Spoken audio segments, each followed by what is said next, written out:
ئاژانسی گلۆبال پلاتس کە ئاژانسێکی تایبەتە بە هەواڵ و داتاکانی نەوت و غاز ئاشکرای دەکات. حکوومەتی هەرێم لە ساڵی 2021دا بڕی ڕۆژانی هەناردەی نەوتی بەرز کردووەتەوە.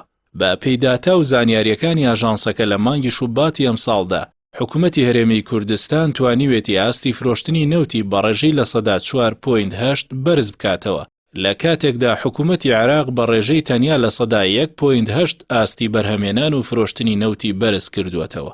عێراق لە دانیشتنەکانی ڕێکخراوی ئۆپیکدا کە بە ئۆپیک پڵەس ناسراوە و تایبەت بوو بە سنووردارکردنی هەناردەی نەوت، پابەندی خۆی بۆ سنووردارکردنی فرۆشتنی نەوت دەربڕیوە، بەڵام ئاستی هەناردەی لە سنوورێکدا زیاد کردووە. ئەوەشی پەیوەستە بە حکوومەتی هەرێمی کوردستان سێ ئەوەندەی حکوومەتی ناوەند ئاستی بەرهەمێنانی نەوتی خاوی بەرز کردووەتەوە.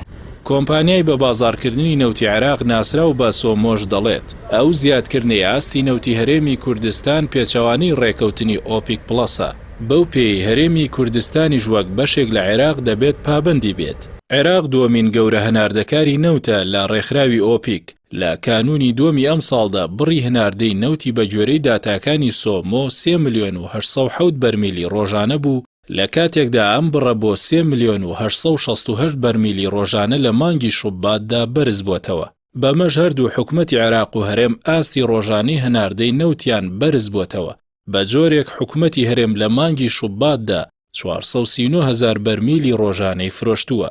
سۆمۆژ ئاماژە بەوەش دەکات عێراق ڕۆژانە 36,000 بەرمیل بەرهەمی نەوتی کەم کردووەتەوە. هاوکات حکوومەتی هەرێم بە زیادکردنی هەناردەی نەوت تۆمەتبار دەکات.